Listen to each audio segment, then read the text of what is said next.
Back in early 2020, this one simple piece of equipment, the N95 respirator, suddenly became one of the most critical items on the entire planet. As COVID-19 swept across the globe, hospitals ran out and supply chains just buckled under the pressure. This is the story of that crisis and how the often overlooked world of procurement became a frontline defense in a global health emergency. At the absolute height of the chaos, as governments were scrambling and healthcare workers faced these impossible choices, a really stark realization started to set in. The problem had grown way beyond logistics and sourcing. The playbook was completely out the window. This was something else entirely. And that's the crucial point, right? When the supply chain for a life-saving product just collapses, it's not a business problem anymore. It's a human one.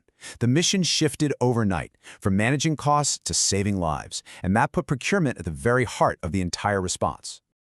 To really understand how things broke so badly, so fast, we need to rewind a bit. We've got to look at what normal even looked like for the N95 respirator before any of us had ever heard of COVID-19. See, the N95 wasn't like a t-shirt or a smartphone that you just go buy at the store. It was a niche, super specialized product for professionals in fields like construction and medicine. The entire global system was built around that fact, and that's a key detail to understand what was about to happen. And that system was designed with one philosophy in mind: lean and mean. We're talking just-in-time delivery, keeping minimal inventory, and sourcing from the most cost-effective regions on the planet. And hey, in a stable world, that model is brilliant. But, as we were all about to find out, it was also incredibly fragile. And then, the storm hit. The pandemic created a demand shock unlike anything the world had ever seen. The system that was so perfectly optimized for efficiency was about to be put to the ultimate test, and it would fail spectacularly. Suddenly, it felt like everyone on the planet needed the exact same product, all at once. Countries slammed their borders shut, hoarding their supplies. Key materials just vanished. And then you had nations outbidding each other in this desperate, chaotic scramble for masks. It was a perfect storm of external pressures.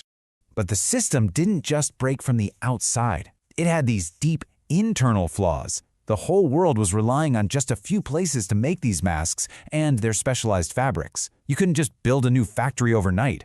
There was no emergency mode built into the manufacturing process. That efficient model had absolutely no resilience.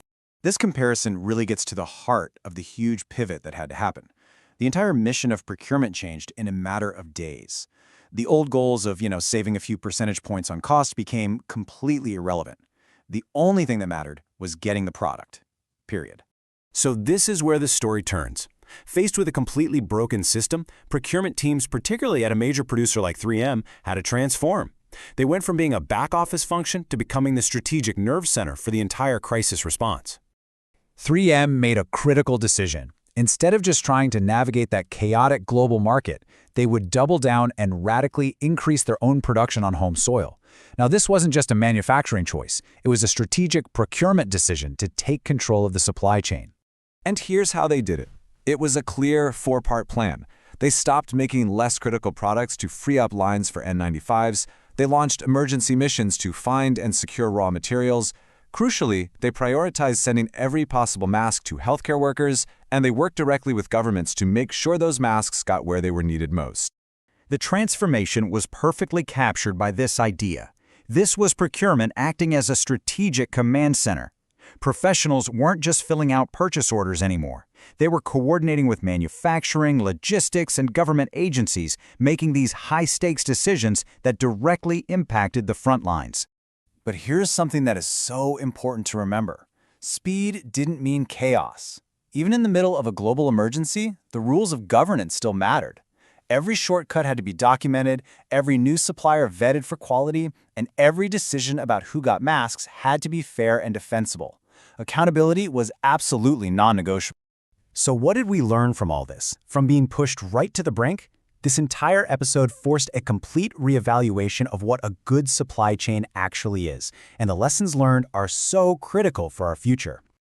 The results really speak for themselves. The strategy worked. Domestic production soared. Those masks got into the hands of doctors and nurses, stabilizing the frantic situation in hospitals and slowly but surely turning the tide against the critical shortages. And while the factory floors were humming, the victory was ultimately forged in the strategic decisions made by procurement leaders. They re-engineered the supply chain in real time, under unimaginable pressure, and they delivered. And these are the lessons we have to carry forward. A supply chain optimized only for cost is a house of cards. Relying on one supplier or one region is a recipe for disaster.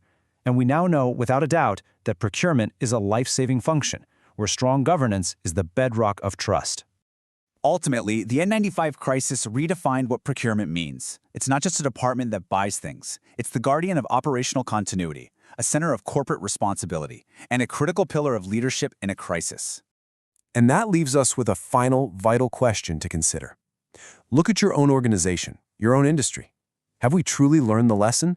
When the next crisis hits, and it will our supply chains be ready? Are they built to be lean, or are they built to last?